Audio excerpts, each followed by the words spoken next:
الحمد لله كفى وسلام على عباده الذين اصطفى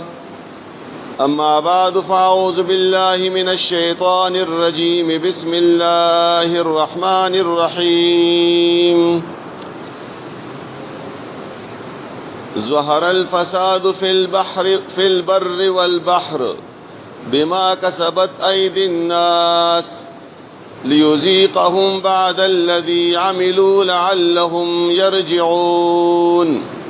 رب اشرح لي صدري ويسر لي أمري واحلل عقدة من لساني يفقهوا قولي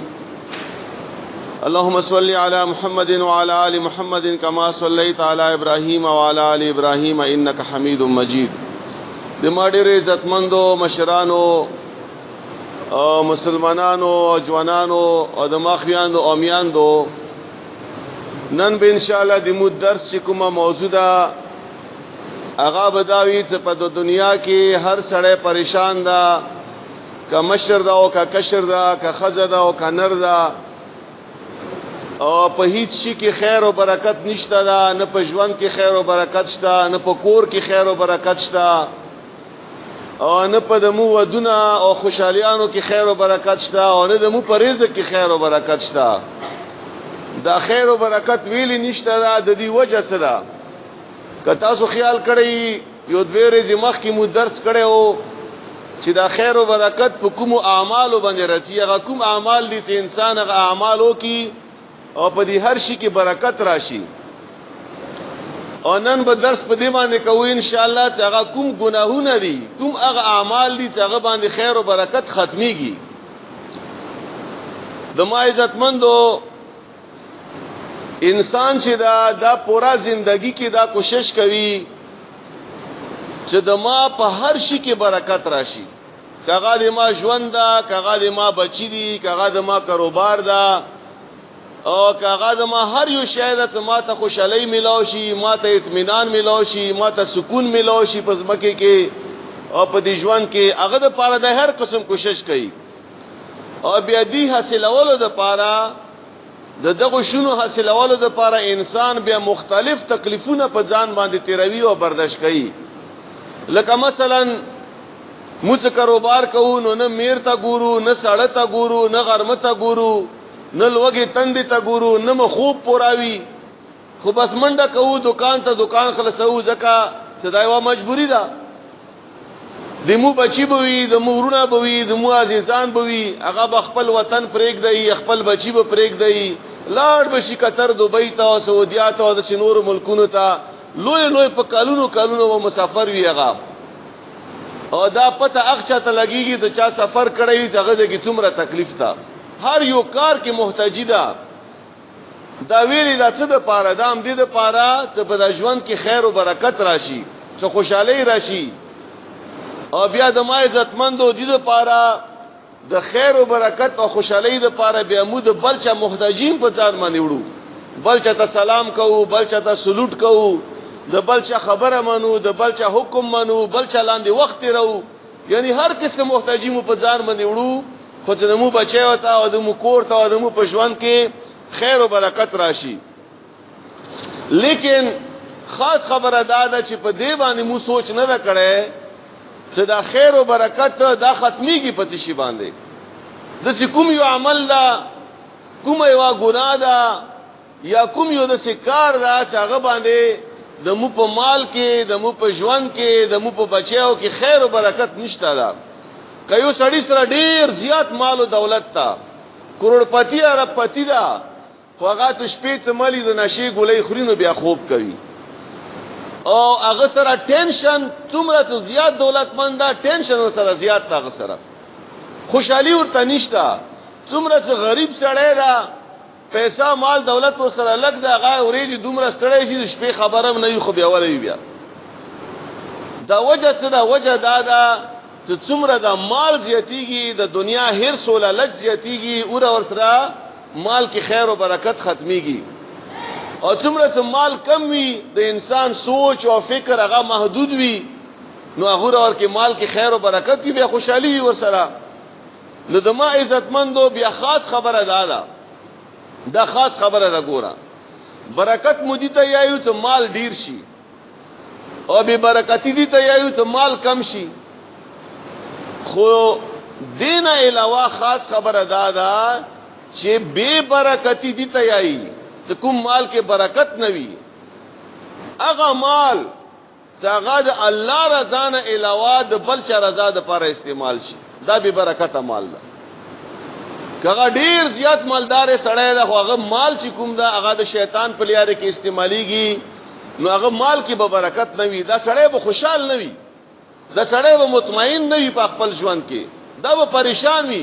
ایوی نه یې پریشانی کې به دا ډوب یا به پکور کې بیماری وي دسي یا به چا سره دشمنی وي یا به بل څه مسله وي خدای به پریشان وي ضرور څه د دې مال د شیطان په لیاره کې استعماليږي د الله په لیاره کې نه استعماليږي نو دما عزتمندو هغه یو څو اسباب مور جمع کړی دي هغه کوم اسباب دي هغه باندې ژوند نه برکت ختميږي ټولونه اول سبب د هغه دا څه ګناه کول هر یو ګناه هغه سره په ژوند کې خیر او برکت ختميږي لکه الله تعالی په قران کې فرمایي چې ظهر الفساد فی البر والبحر بما کسبت ایدی الناس په دې ځمکه کې یعنی په دې وچه کې او په دې دریاب کې فساد پیلاو شوی د فساد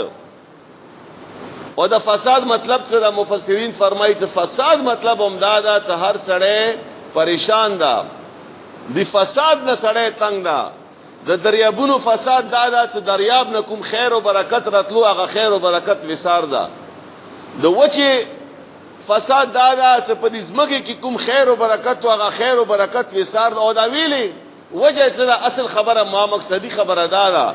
چې بما کسبت اید الناس په سبب دی هغه عمل چې داخله کې په خپل لسونو باندې کوي هغه عمل د وجنا د فساد د خورشوي ده تاسو وګورئ کنه په دې ملک وګوره ملک نه په دې کوهاټ کې وګوره نږدې قتل او قتال زیات یو سړی به سړی مړ کوي دا به مرته نه لګي چې صدا انسان دا او کدا چې دا بل څه شی د زې مړ قوم لګیم د انسان مرګ نه د چرګي مرګ جوړ دا جنگ او جګړې زیات دي په معمولی خبره باندې فساد دا غربت دا بیروزګاری دا بے اتفاقی دا یو بل سره حسد دا یو بل سره کینه دا خاندانی او معاشرتی څکمه بورایانی دي هغه په مو کې رنوتلی دي اټول د ګناهونو د وجنه او ظلم زیاتی دا بیا دینه علاوه د مو مشران ظالمان دي د عوامو خیال نستی د غریبانو خیال نستی د ملک خیال نستی نو هر شي نه خیر او برکت اوتلو اوس پرې څومره کلونه وشو د مو ملک کې برکت ختم ده بجلی کې برکت نشتا په اوبو کې برکت نشتا په کاروبار کې برکت نشتا دا ویلي دا د ظالمانو حکمرانانو د وجنه او موږ پکې غلطی ده چې موږ د وجنه دي موږ دا غوې حمایت کړی دا او بیا په حدیث کې باقاعده راځي او بیا د ما عزتمندو په دې ملک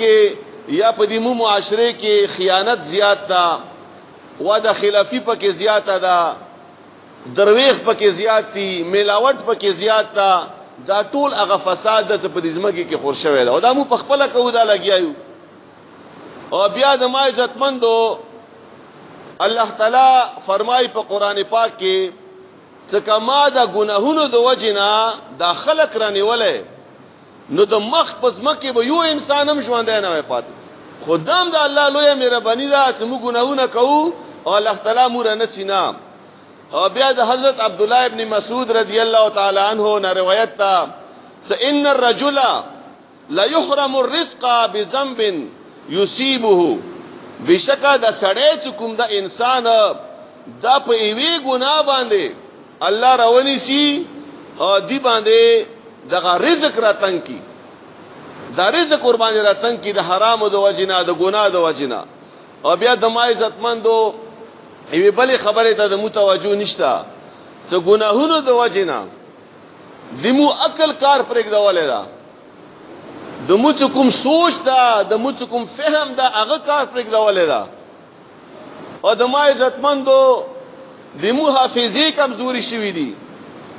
یو طالب علم بوي خبر تکړاوي هغه به عقل به کار پرېږدي وجه بداوي چې هغه به ګناهونو کې به خپل ځان مبتلا کړوي اندسه د مو مشران مو په خپل نوجوانان ذهنی بیماریاں متلګېدلې دي د ګناهونو د وجنه اتکم ته معام اصطلاح کې ټینشن یایو پریشانی یایو غم یایو فکر یایو او بیا د ما عزتمند دویم سبب د دې دادا چې ترک تسبیح دا ډیر آسان عمل ده او په دې عمل باندې هر شي کې خیر او برکت راځي ترک تسمیه مو بسم الله پرېږدولې ده هیڅ شي ته مو بسم الله نه یایو او زندگی کې څومره معاملات دي زندگی کې څومره کارونه دي کاغه روټي خوړل دا کاغه وبس کول دي کاغه کور نه وروتل دي او کاغه کور ته نه وتل دي او کاغه دکان خلاصول دي وغیرہ دیتا بسم الله یل دا انتهایی ضروری ده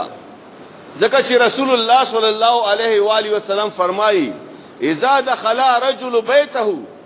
کله چې یو سړی خپل کور ته نوځي فذكر الله عند دخوله وعند طعامه او دې چې کله کور ته نوځي نو دې الله نه ما واخلي او چې کله روټي خوري او د الله نه ما واخلي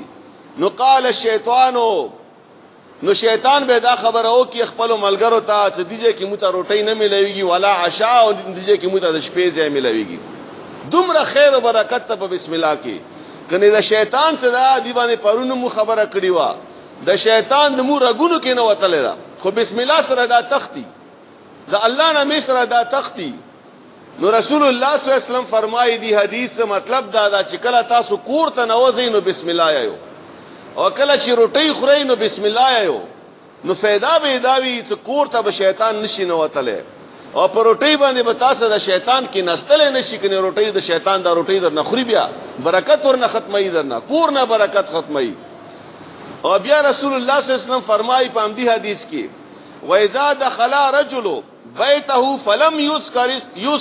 فلم يذكر الله عند دخوله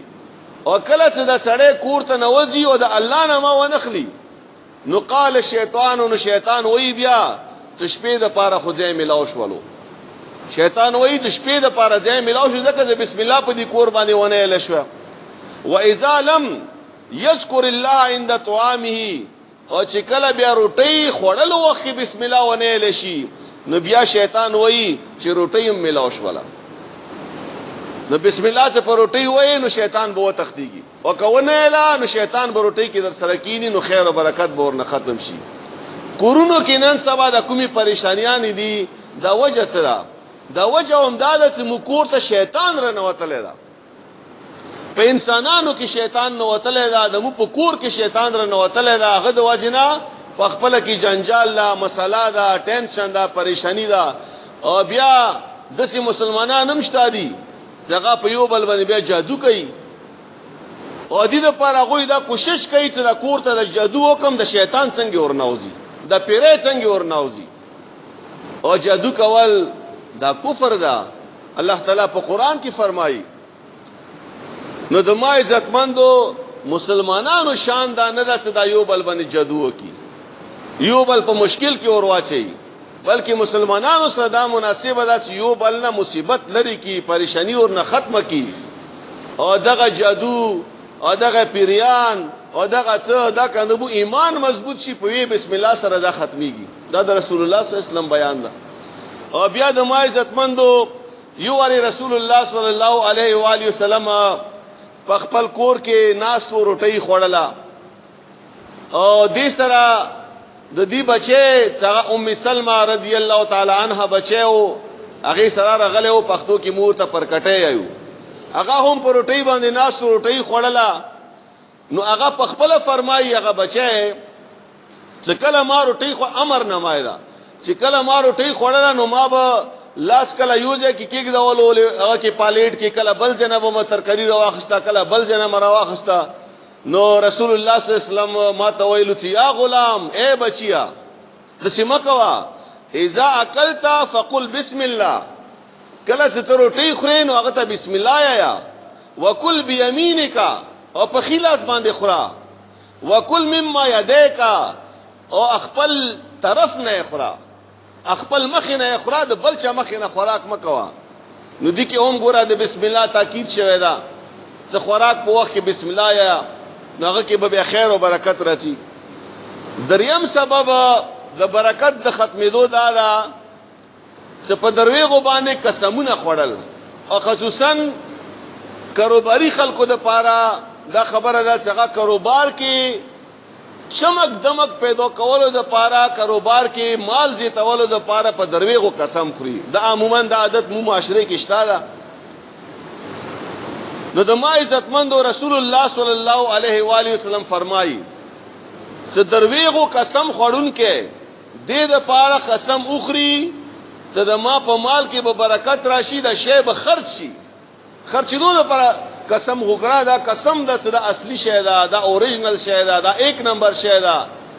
دا قسم د ماته په دومره پریوتلې ده په دې باندې قسم خو دا ماته په دومره پریوتلې ده بس 10 روپۍ پکې باخا ما د پاره 100 روپۍ پکې باخا دایمو اصطلاحات دي د کاروبار هغه د پاره قسم خوړل دي نو رسول الله صلی الله علیه وسلم فرمایي چې دا شیخ او بخرج شي په قسم باندې ځکه چې بل مسلمان دا غاوه په قسم باندې اعتماد وکي خو کدا قسم په درویغو باندې کړی وي نبی پیغمبر علی السلام فرمایي منحقتو للبرکه دا قسم چې دا به د دې برکت ختم کی د دې کاروبار برکت په ختم کی او برکت څنګه ختميږي په څرګند ډیره پته نه لګي کوم انسان څه په ګناهونو کې ډوب شي هغه د خپل ګناه پته نه لګي برکت د سي ختميږي چې دې کې په ناجایز باندې چانه پیسې وګټو هغه ځکه بغړاب کور کې بیماری راشي هغه باندې به یو په ډبل ولګيږي نقصان بل نقصان به وشي اکسیډنټ به وشي د یو نقصان به وشي چې کومه ګټه مکړی د په قسم باندې هغه په ډبل هغه په تریپل به ولګي او اخرت خو پکې اسیم خراب شي نو ګوره برکت به ختم شي او څلورم سبب د برکت د ختمېدو دا چې خیانت کول او ملاوت کول یعنی په شي کې یو خشه دا هغه کې خراب شي ملاول د دې لپاره چې دا خشي پورې دا خرابم دا ختم شي رسول الله صلی الله علیه و آله وسلم حدیث مبارک تا چې چا په کاروبار کې ریختیا خبره وکړه مطلب دا چې کوم شی ته خرڅوي داغه کې کوم عیب ده هغه کې کوم نقصان ده دا د خستون کې توخیلو چې په دې کې دغه نقصان شته ده دا خرابې پکې شته ده خلی نو واخلا کنه خلی نو ماخلا نو کچيري دی خرابي موجوده دی اخستون کې دغه شی واخستلو نو رسول الله صلی الله علیه و آله وسلم فرمایي چې موهقت برکتهما دواړو د پاره بیا برکت ده خرڅون کې د پارم برکت ده ځکه چې دیو تاریختیا خبره وکړه چې دی کې دغه عیب ده او خستون کې د پارم برکت ده ځکه چې عیب موجودی دغه شی مسلمان ورنه واخستلو دا هم لوی خبره ده کنه لوی نکی ده دکاندار سره څنګه نه عیب ولا شی ته واخلي نو پیغمبر علی السلام فرمایي چې الله به د دواړو د پاره په دې شي کې برکت واچي او یو واقعیا ده چې یو واری رسول الله صلی الله علیه و آله وسلم بلیاري باندې تریدو هغه کې یو کس ولې دغه غنم خرڅولو نو چې رسول الله صلی الله علیه وسلم په غنمو کې لاس رو منډلو نو پاسنه وچ غنمو او نه په کې لاندې یخیو نو رسول الله صلی الله علیه وسلم ورته فرمایلو چې من غش فلیس منا چا څه ملاوت وکړلو هغه د مو ملګری نه ده د سینا چې هغه مسلمانم نه ده نه دا کار د مسلمانانو نه ده مسلمان سره دا مناسب نه ده چې هغه ملاوت وکي هغه بل مسلمان سره یا بل گاهک سره هغه دوکا وکي په دوکې باندې مال وګټي او بیا د ما عزتمندو پنځم سبب د خیر او برکت د ختمېدو دا ردی مال صدقه کول خراب مال په صدقې کې خراب شی ور کول هغه شی څنګه د ما نه پکاريږي یا زور پر تنګیم نو هغه زه الله په نامه باندې ورکوم دې سره خیر او برکت زیاتیږي نه دې سره خیر او برکت کمیږي ځکه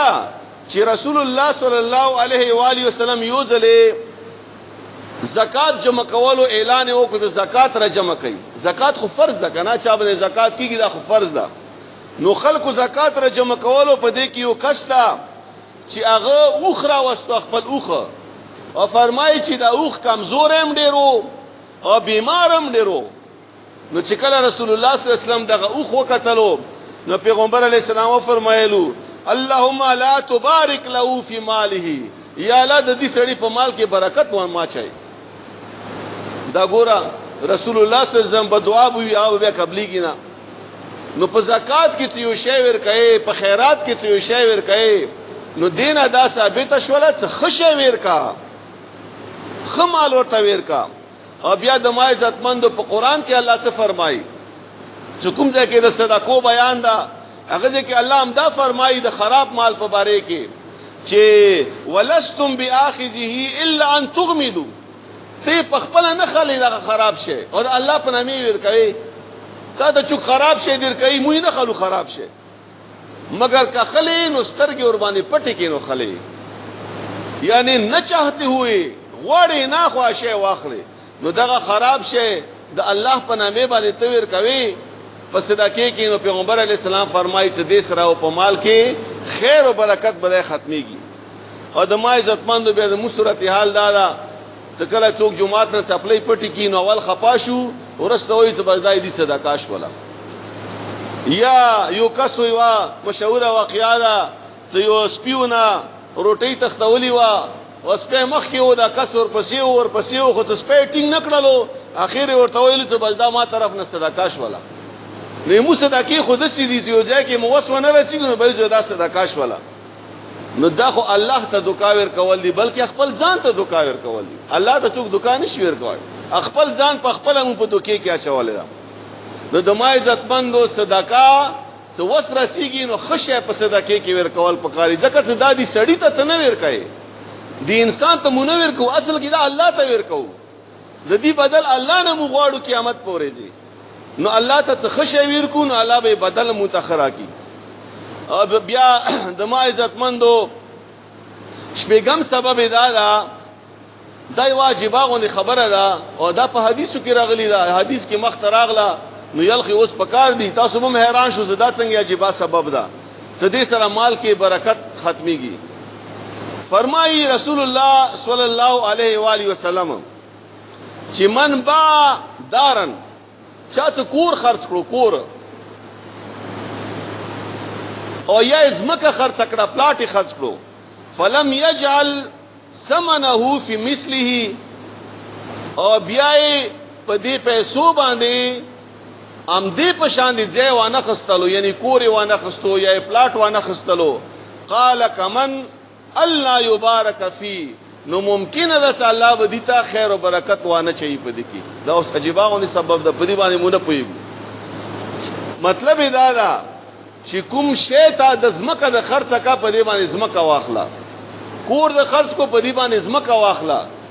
دار څه منه نه ده ناجایز نه ده حرام نه ده چې یو سړی کور خرڅ کی هغه باندې گاډي واخلي یو سړی کور خرڅ کی هغه باندې کاروبار شروع کی دا په اسلام کې منه نه ده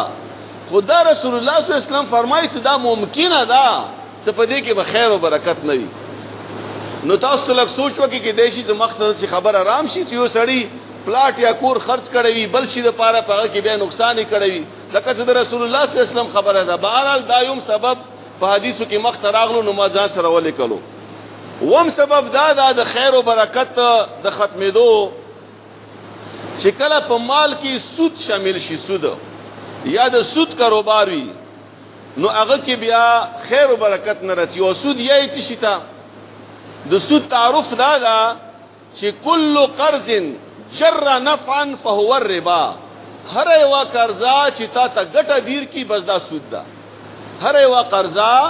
چې تا ته ګټه دیر کی بس دا سود ده دا سود تعارف شولو او بیا د ما عزتمندو سود باره کې د رسول الله صلی الله علیه و آله وسلم حدیث مبارک تا چې د سود او یا درجی دي او یا درجی سود ده ایسروها ټولنا لاندې درجات صدا غدا دا چې خپل مور سره زنا کول دوره سخته ګناه ده د سود نو د سود باره کې قران پاک څه فرمایي برکت څنګه ختميږي يمحق الله الربا ويربي الصدقات سود ذریعہ سره الله تعالی برکت ختمي او صدقې ذریعہ سره الله تعالی برکتونه راولي په مال کې نو دا سود دوره زیاته ګناه ده او بیا د امام ابو حنیفه رحمت الله علیه او واقعات ته بیان کوم فرمایي چې امام ابو حنیفه رحمه الله په چا باندې قرضا وا نو وخت تیر شولو د قرضې هغه مدت پوره شولو هغه قرضدار نه وړله نو دی ورپسې لاړو کور ته سکور ته لاړو سخته ګرمي ده او دروازه یې ورته کټکټا کړه وایي ټکوله دروازه نو څومره پورې چې دغه کس دروازه نه و کولاو کړي نو دا میر ته ولاړو د دې کور دیوال سردی ته نه ودرېدو دا ګوره خاص خبره ده د دې کور څخه کوم دیوال هغه سویره وا سخته ګرمي ده هغه سویره ته دی نه ودرېدو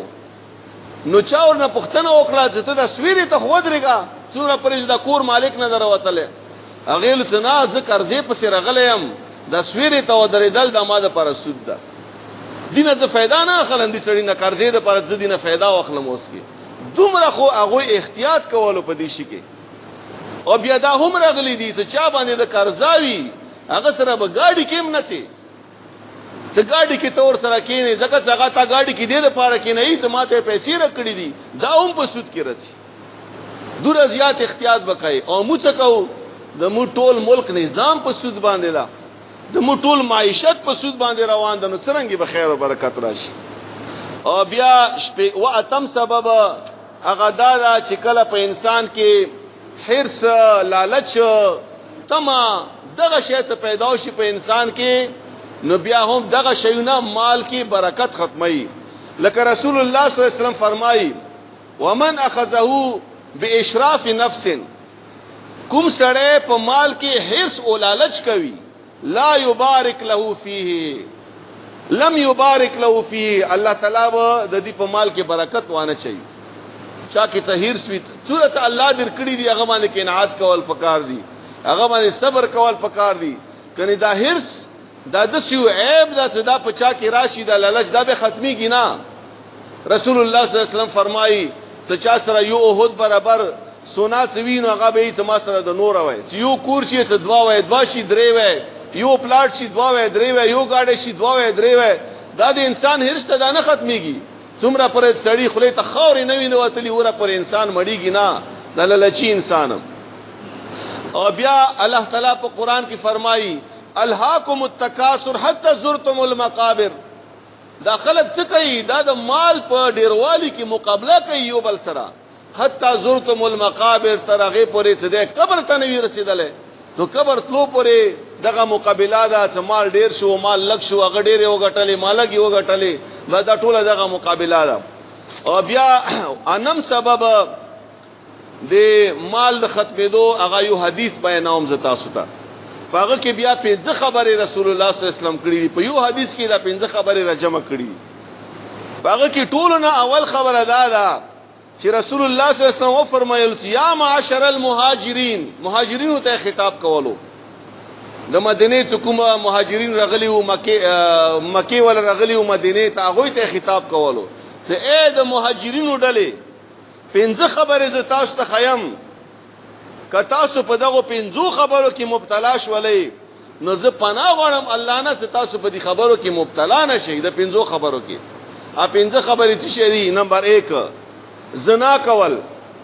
فحاشی کول اوریانی فحاشی اوریانی بد اخلاقی کول دې باره کې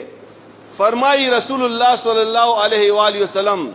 څکله دغه عمل په کوم قوم کې عام شي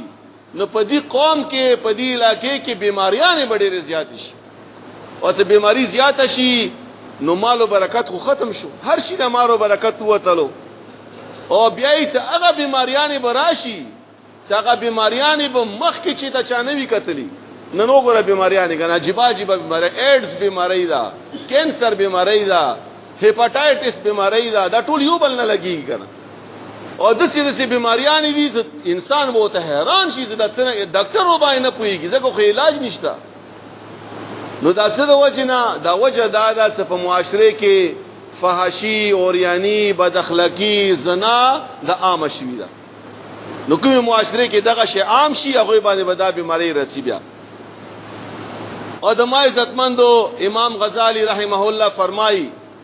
چې دا څومره عجیب ګناه ده د زنا کول سلګ غوندي خوند حاصلولو د پاره څومره خوند بوې خضرې منټه 15 منټه لګ غوندي خوند حاصلولو د پاره دومره لوی سزا په ځان باندې اخلي چې دنیا کې برکت ختم شي او آخرت کې د لپاره عذاب ده بیا او بیا فرمایي چې نیکی کولو کې معمولی تکلیف وی کنه، ډیر تکلیف خو نه، معمولی تکلیف وی. نو معمولی تکلیف د پاره په دنیا کې هم خیر او برکت رسی او آخرت هم خسته کیږي. نو دا انسان سوره بیوقوف تا، سوره دا ظالم دا ځان سره خپل ځان سره ظلم کوي، سلغونده خوشحالي د پاره د آخرت کامیابی، د آخرت خوشحالیان ختمي او د ژوند خیر او برکت ځان د پاره خپل ختمي. ویمه خبره رسول الله صلی الله علیه وسلم دا وکړه چې ولم ينقص المكيال والميزان، او مکوي تاسو په ناپ او تول کې کمې کول، کني بیا به څه وشي، ورنه الله تعالی به تاسو باندې قحط راولي. قحط یعنی قحط هم دې ته یې کنه چې خیر او برکت بار شي کې ختم شي. او قران کې خدا هم الله فرمایي چې ویل للمطففين، هلاکت هغه خلکو د پاره چې هغه په ناپ تول کې کمې کوي، پیسې پورا خلی. بیا الله فرمایي الذين اذا اكتالوا على الناس يستوفون واذا كالوهم او وزنوهم يخسرون. شی پورا خلی، پیسې پورا خلی، څه کله خلی خو ته بلته ور کوي، نو ناپ تول کې بیا کمې کوي. دا نو دې کمی د پاره الله په قران کې فرمایي چې ویل للمطففين، هلاک د شي هغه خلک چې په ناپ تول کې کمې کوي. او یو خبره دی زمن کې او بل او کو فائدہ ده، هغه دا د ناپ تول نه مراد صرف د شي ناپ تول نه ده، بلکې وختم په دې کې شامل ده. مثلا زه چا سره نوکر یم، زه د 12 غنټو تنخواه خلم او زه هغه ته کار کوم 10 غنټې، دا هم کمې ده کنه، دا هم کمې ده چې هغه ډیوټي صحیح نه کول، بغیر عذر نه چټي کول، بغیر عذر نه دغه کار نه کول، چې پیسې خو زه پورا خلم یا حکومت نه زه پیسې خلم یا چا سره نوکر یم. نو دا رسول الله صلی الله علیه وسلم فرمایي چې دې ذریعہ سره په مال کې خیر او برکت او دا ختميږي. او بل کوم د دې ناب تل کمی د واجنه بل کوم سزا ده یا بل کوم شی رسید ویم دا چې د سې خلکو باندې با چې کوم ناب تل کې کمې کوي، دوی باندې به ظالم بادشاہ الله مقرره، ظالم بادشاہ، دوی بادشاہ به ظالم وي، حکمران به ظالم وي. نو څومره ظالمان دي، خپل خېټه ډکی کړلې، عوامو پروا نشته ده. سلمہ بادشاہ بیمار شي، هغه علاج خو امریکای او لندن نه بغیر بل ځای کې کیږي نه. او ته غریب سړی بچي بیمار شي، هغه په وستنه باندې الله جوړي، په یو انجکشن باندې الله تعالی جوړ کی، لکه څنګه وسنه بل طرف ته. نو دا دریمه خبره پیغمبر علیہ السلام په دې حدیث کې دا کړی دا چې ولم يمنعوا الزکات اموالهم، او دوی زکات کوم دا نه ور کوي، څوک ته زکات نه ور کوي، دا دریمه ګناه ده. او زکات په خپل مال کې نه وباسي، نو دې د وجه نبی الله تعالی بارانونه ودرې باران نه کیږي، بیا باران به نه کیږي. او بیا فرمایي چې که باران وام شي هغه سره خیر او برکت نه راځي. یعنی دا مخ یو ریتوره بارانونه وشو، موسم خو خوشو یخ شو، خو هغه خلکو نه پښتنه وکړه چې غنم په پټیو کې پراته وو، چا غنم ریبلی وو یا چا نه ریبلی، غنم پخو، باران د وجه نه دغه غنم خراب شولو. نو دی زکات نه ور کولو د وجه نه الله تعالی به بارانونه ودري، او که بارانونه وشي نو هغه کې به خیر او برکت نه وي خلکو د پاره. او بیا فرمایي چې کدا زناور نه وي نو انسانانو چې کوم ګناهونه دي ما به دوی باندې یو ساس کې هم نه ورستول، یو ساس کې باران به هم نه وکړي. دا کوم بارانونه چې کوو دا خو فرمایي چې دا خو د زناورو د وجه نه، د بوټو د وجه نه، د بیګناه د مشومانو د وجه نه، هغه خلکو د وجه نه، ورنه د مخ دوره ګناهونه دي چې الله فرمایي چې یو ساس کې هم پتا سبحانه ما پس نه راوړولې. او څلورمه خبره په دې حدیث کې رسول الله صلی الله علیه وسلم دا کړی دا چې ولا ينقض عهد الله وعهد رسوله، او دوی نه متي وعده د الله او وعده د رسول. کوم وعده چې دو الله سره کړی دا هغه وعده نه متوي، کوم وعده چې دو رسول الله صلی الله علیه وسلم سره کړی دا هغه وعده نه متي. او بیا الله تعالی په قران کې هم فرمایي کنا ان العهد کان مسئولا، د وعده باره کې به الله پوښتنه کوي، هر وعده باره کې، کغه وعده مو په خپل منځ کې یو بل سره کړی دا، او کغه وعده مو الله سره کړی دا، او کغه وعده مو رسول الله صلی الله علیه و آله وسلم سره کړی دا. الله سره مو کوم وعده کړی دا؟ الله سره مو هم دا وعده کړی دا چې مو په هر منځ کې یو چې ایاک نعبدو، هر یو منځ کوونکې خزه او نر دا یی چې ایاک نعبدو. ایاک نعبدو مطلب څه ده؟ یا الله خاص تا ته مو عبادت کوو. نو آیا مو الله ته عبادت کړی دا؟ عبادت مطلب دا ده چې مو به ټول ژوند الله د تا په مرضی باندې تیرو. نو په جمعات کې خو منځ کوو، خو په دکان کې بیا الله خبر رسې بیا مو څه کوو، بیا په عدالت کې مو څه کوو، بیا په سیاست کې مو څه کوو، بیا په جرګو کې مو څه کوو، بیا د کور معاملات مو څرنګه دي خراب دي. نو هغه خو د الله د حکم مطابق نه دی ونه د پیغمبر د طریقې مطابق دي. نو ځکه بیا برکت ختم شي. او بیا الله تعالی مونږ داوا دا هم قصیده تعالست بربکم ازه تاسو رب نه يم. قالوا بلا مټول الله تعالی تاسو د مربي. نو د رب مطلب ته شو، رب مطلب امداد چې الله ته د مخالق مالک او رازق کې دا هر څه مو کوو دا به تا د پاره کوو. نو چا کې څه دغه کوم قوم کې څه دغه ګناه راشي څه هغه وعده خلاف فرض کوي، نو سلط الله عدوا من غیرهم، الله تعالی به دوی باندې دشمن مسلط کی. دشمن غیرهم، غیر مطلب دا هغه دشمن څنګه غیر ولدا. نو نن سبا مو باندې دشمن مسلط تا کنه، دشمن مسلط تا، يهوديان په مو مسلط دي، عیسایان په مو مسلط دي، امریکا په مو مسلط ده، دا ویلي مسلط دي. د سوراشو بیت المقدس کې فلسطین حال خو پښتنه او کې څه حالت ده دا غوي. راشي افغانستان کې پښتنه او کو د مو پاکستان ته ګوره، هر شي کې په مو باندې پاسنه مسلط ده. هغه مرزینه بغیر مو خبره نشو کوله، هغه مرزینه بغیر مو حکومت نشي جوړوله، هغه مرزینه بغیر مو قانون نشو پس کوله. دا د رسول الله صلی الله علیه وسلم خبرې دي. ګوره دا سیاسي خبرې نه دي، او نه سیاست سمونن سوا دلچسپی شته. شکر هیڅ دلچسپی بنشته ورسره. خدا رسول الله صلی الله علیه وسلم فرمایي چې کله د وعده خلاف ورزي او بیا خاص کر د هغه وعده ته الله ستاسو تاسو کوم وعده کو دغه خلاف ورزي مو څوکړه، نو غیر دشمن هغه به در باندې مسلط کم پاسنه. او دا څه معمولی سزا نه، دا ډېره غټه سزا ده. او بیا رسول الله صلی الله علیه وسلم فرمایي پنځمه خبره په دې حدیث کې چې ومن لم تحکم ائمتهم بکتاب الله، کله چې د مسلمانانو مشران د الله په کتاب باندې فیصله نه کوي نو بیا هم برکت ختميږي. نو الله په کتاب باندې فیصله چی ته دي؟ د مو مشرانو ته خو قل هو الله احد سورۃ منزدا، آیات الکرسی مرتنزدا، قران پاک مرتنزدا، به هغه فیصله په دې باندې څنګه کوي. نو د ما عزتمنو د مو په عدالتونو کې فیصله پتی شي کیږي. مو په عدالت کې خو فیصله په پیسو باندې کیږي. یو مجرم سړی وي خو هغه مالدار ده، هغه به بری کیږي بیا. او یو غریب سړی وي چې هغه به ګناه ده، هغه ته هغه پرسیګاټ ته خيږي بیا. دا د مو د عدالتونو حال ده. او بیا مخکې ما دا خبره کړې و چې حضرت عیسی علی السلام چې کله راکوز شي د ځمکې ته، نو عدل او انصاف په دومره زیات شي چې الله تعالی به د ځمکې ته وایي چې خپل برکت راوبسا. نو دومره برکت به د ځمکې نه راوبسي الله چې د انارو ایوي دانې سره به یو غټ خاندان هغه بور سره مړیږي. دا یو دانه د انارو دا بورته کافی وي هغه د پاره. دا ویلې ځکه چې هغه وخت کې به عدل او انصاف وي. نو نن سبا عدل او انصاف چیته ده؟ قدمو پښتو جرګه دغه کې عدل او انصاف نشته. قدمو کورنی معاملات هغه کې عدل او انصاف نشته. قدمو د عدالت فیصله دی هغه کې عدل او انصاف نشته. هر سړی خپا ده، هر سړی پریشان ده. نو د ما عزتمندو کله چې دغه شی راشي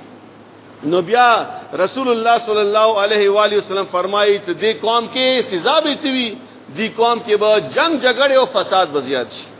په خپل منځ کې به جګړه کوي. تاسو وګورئ نن مصره په جګړو باندې معمولی خبره باندې با مو دومره لوی جګړه وکړو چې قتلونو ته به خبره وځي.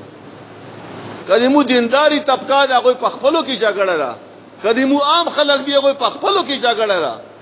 په هر شی باندې جنگ جګړه ده او خاندانی جګړې د موزیات دي، کورنی معاملات د مو خراب دي، د خځو او د خوان منځ کې جګړه ده، د پلار او د اولاد منځ کې جګړه ده، د مور او د لور منځ کې جګړه ده، ورونو منځ کې جګړې دي. دا ویلې دا جګړې دا هم دې د وجنا د مو فیصله دا په قران باندې نه کیږي. لسم سبب بس دا اخیری سبب ده چې رسول الله صلی الله علیه وسلم فرمایي چې کله یو بندا په هغه مال باندې راضي نشي کوم مال څه دي ته الله ور کړی دا، یعنی عدم الرضا بما اتاه الله، کوم مال دي ته الله ور کړی دا کوم شی دي ته الله ور کړی دا د په غمان دي خوشحال نشي یعنی ناشکری کوي مختصر دا څه دی ناشکری کوي نو ناشکرا څکله ناشکری راشي په یو انسان کې په یو کور کې په معاشره کې نو الله تعالی هغه دینا خیر او برکت بیا رويچت کی او د دینه شکرې د وجنه مخکې قومونه الله تبا کړی نه شکرې د وجنه او بیا د ما عزتمندو الله تعالی په قران کې فرمایي د ناشکری په باره کې چې ومن یشکر فانما یشکر لنفسه چاته شکر ادا کو د الله نو फायदा خپل ده الله ته خو फायदा نشي رسوله फायदा خپل ده ومن کفر فان الله غنی حمید او چا چې نشکری وکړه نو الله تعالی خو بنیاز ده او صفت کړي شوی ده الله خو چا ته پروا نشته کڅوګ نشکری کوي نو الله تعالی په خدای کې ذره برابر کمه نشي راوستله ذره برابر نو نقصان یې خپل ده او بیا الله تعالی په قران کې فرمایي لئن شکرتم لازیدنکم کتا سو شکریا ادا کړلا نو زب زیات در کم تاسو ته ولا ان کفرتم ان عذاب لشدید او کتا سو نشکری وکړلا نو الله فرمایي ته د ما عذاب مې ډیر سخت یعنی نشکری باندې الله عذاب مې ور کوي او بیا په سوره رحمان کې الله فرمایي فبأي آلاء ربكما تكذبان دا الله په کوم نعمت به تاسو نشکری کوي کوم نعمت تا یعنی یو نعمت خو نه ده الله کنه بشمار نه کوي انسان غریب ده نو هغه ته الله د دوی سترګې ور کړې دي دا معمولی نعمت ده الله تعالی او ته عقل ور کړی دا الله او ته ټیک ټاک صحت ور کړی دا معمولی نعمت ده او به یو کسو چې هغه په سترګو باندې ړوندا په غوګونو باندې کون ده په ژبه باندې ګونګ ده او په خو باندې شل ده نو یو صحابي فرمایي نور ته دې انسان ته ګورا دی باره کې تاسو خیال څه خیر پکې ګورئ نو هغه ته دې کې خو هیڅ خیر نشته نو بیا ورته فرمایي چې که په دې حالت کې دې نشکری وکړه نو الله به اون بخي په دې حالت کې زکات دې باتروم ته ځان رسولې شي په خپل داسې معمولی نعمت ته باتروم ته ځان رسي خپل حاجت پوره کول لپاره او مت الله څومره غوغ صحت را کړی دا هر یو شیخ پورا را کړی دی رتا ور سره د زندگی گزارانم روان ده